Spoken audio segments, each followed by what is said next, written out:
میرے دوستو، آدمی پڑھا لکھا ہو، مالدار ہو، سمجھدار ہو، ڈگری والا ہو، وفادار بھی ہو، سارا کچھ ہو، لیکن صرف اس کے کپڑے میلے کچیلے ہونا، تو اسے کہا جائے نا آ تھوڑی دیر کے لیے چلیں کہیں، کہتا یار میرے کپڑے ٹھیک نہیں۔ وہ بھئی کپڑے کوئی کہہ دے گا کہ یہ بندہ جاہل ہے، کپڑے نہیں بھی کبھی ٹھیک ہوتے۔ وہ کہتا جی میرے کپڑے ٹھیک نہیں۔ آپ جتنا مرضی زور لگائیں وہ نہیں جائے گا۔ اسی آدمی کو، بندہ پڑھا لکھا ہے، اس کے گھر میں ایم اے کی، پی ایچ ڈی کی، ایم فل کی ڈگری پڑی ہوئی ہے، مالدار بھی ہے، گھر بھی اچھا ہے۔ آپ کہیں جی 4 مہمان تیرے گھر آنے لگے، انہوں نے کہا ٹھہر جا یار ذرا مجھے کپڑے بدل لے دے، کپڑے بدل لے دے۔ اور جب آپ نہا لیتے ہیں، صاف کپڑے پہن لیتے ہیں، کنگھی کر لیتے ہیں، خوشبو لگا لیتے ہیں، تو آپ اپنے آپ کو ذرا ہلکا ہلکا محسوس کرتے ہیں، کہتے نہیں میری طبیعت نکھر گئی، ایسے جیسے کچھ چیز میرے اوپر سے اتر گئی۔ انسان کا وجود میلا ہو تو وہ تھوڑا دقت محسوس کرتا ہے، کپڑے میلے ہوں تو تھوڑا پریشانی میں رہتا ہے، حالانکہ نہ ڈگری ضائع ہوئی ہے، نہ کوئی پیسے لے گیا، نہ کوئی وفاداری لے گیا۔ کسی کا بٹن ٹوٹ جائے نا تو ساری محفل میں اس کی توجہ اپنے بٹن پہ رہتی ہے، کوئی دیکھے نہ دیکھے وہ بڑا پریشان ہوتا ہے کہ اوئے ہوئے میرا بٹن ٹوٹا ہوا ہے۔ میں ٹھیک کہہ رہا ہوں؟ چلے نہ ہی کر دیں، اگر تو ٹھیک کہہ رہا ہوں تو پھر ہاں کریں، میں صحیح کہہ رہا ہوں۔ ایک نفسیاتی مسئلہ ہے کہ آپ کا بٹن ٹوٹ گیا تو ساری توجہ بٹن پہ رہے۔ انسان سکون نہیں محسوس کرتا جب تک وہ چینج نہ کر لے، کپڑے صاف نہ پہن لے۔ بس اس بات کو آپ نے سمجھنا ہے آج، اگر آپ کے ظاہر پر میل کچیل چڑھ جائے تو آپ کو سکون نہیں ملتا، تو اگر دل پر میل کچیل چڑھ جائے۔ لوگ کہتے ہیں نماز پابندی سے پڑھتا ہوں، وضو ٹھیک کرتا ہوں، اور جو پیر صاحب نے وظیفہ بتایا وہ بھی پڑھتا ہوں، اور آپ نے جو مجھے ورد دیا تھا اس کو بھی میں اچھے طریقے سے پڑھتا ہوں، پر سکون نہیں ملتا، بے قرار، بے چین، پتہ نہیں کیا ہے، میں تکلیف میں ہوں۔ تو میرے بھائی سمجھ لیں کہ اگر آپ کے باطن پر کوئی دھبا لگ گیا ہے، کوئی داغ چڑھ گیا ہے، تو پھر نماز پڑھنے سے بھی، ذکر کرنے سے بھی آپ کو بے سکونی اس لیے محسوس ہوتی ہے کہ اندر دھبا ہے۔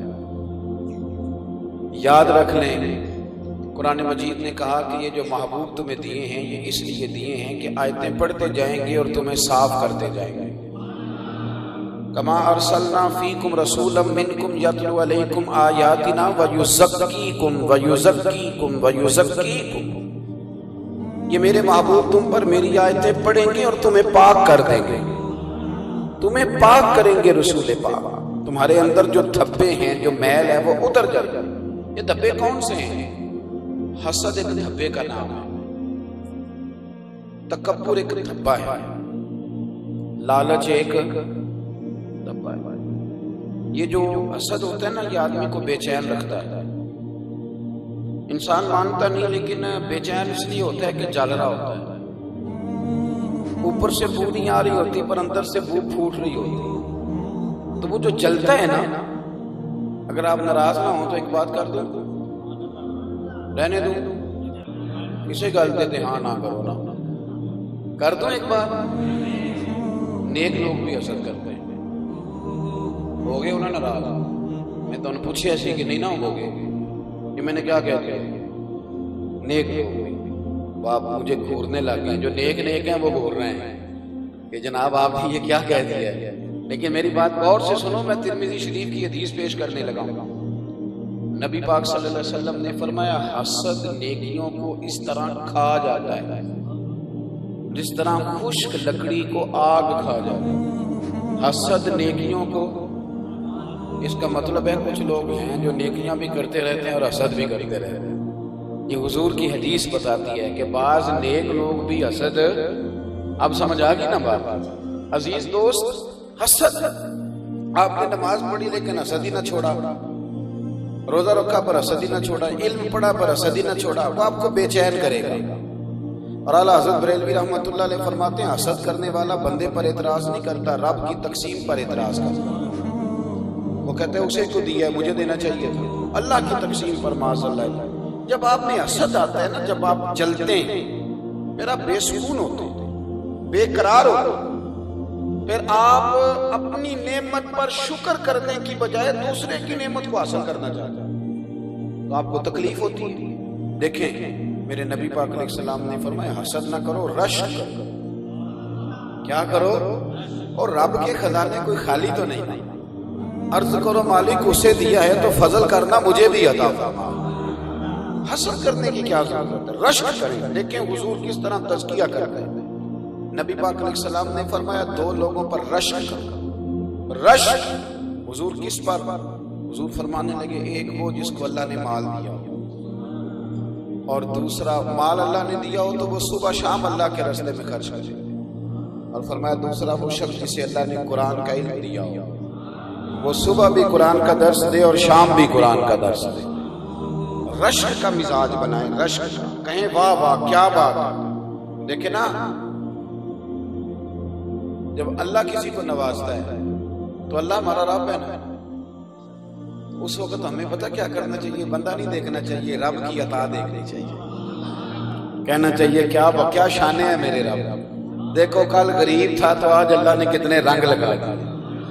کل اس کو کوئی جانتا نہیں تھا اور آج دیکھو رب کریم نے کتنا نواز دیا.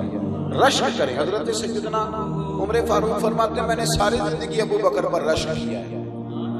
میں نے ساری زندگی ابو بکر پر, وہ نہیں سمجھ آئی آپ کو میری بات, حسد نہیں کیا. کیا کیا ہے؟ وہ رشک کرتے تھے, کہتے تھے ابو بکر تیری کیا بات. دوڑ ساری زندگی لگی رہی کہ میں نے ابو بکر سے نیکیوں میں آگے گزرنا, پر ان کا اختلاف نہیں ہوا. حضرت ابو بکر صدیق تو جاتے وقت اپنی جگہ پہ جانشینی حضرت عمر کو بنا کے گئے.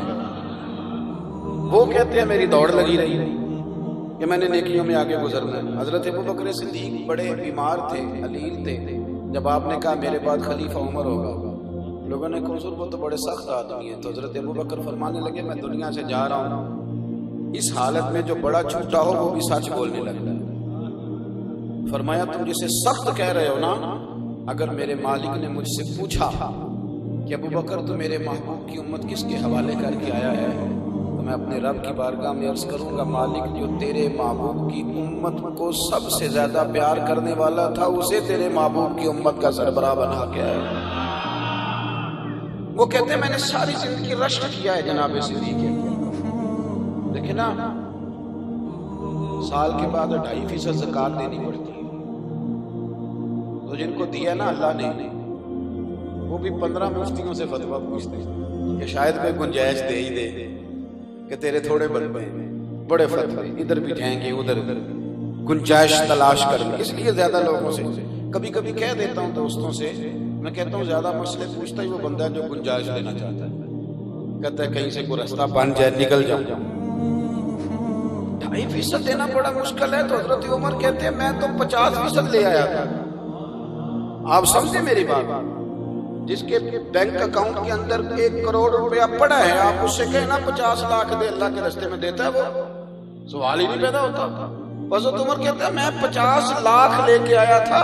ہم جب آدھا مال بیان کرتے ہیں تو ہم سمجھتے ہیں شاید کوئی شے ہی نہیں, یعنی آدھا مال کہتے ہیں میں لے کے آیا تھا, پورا 50 لاکھ میں نے پیش کیے.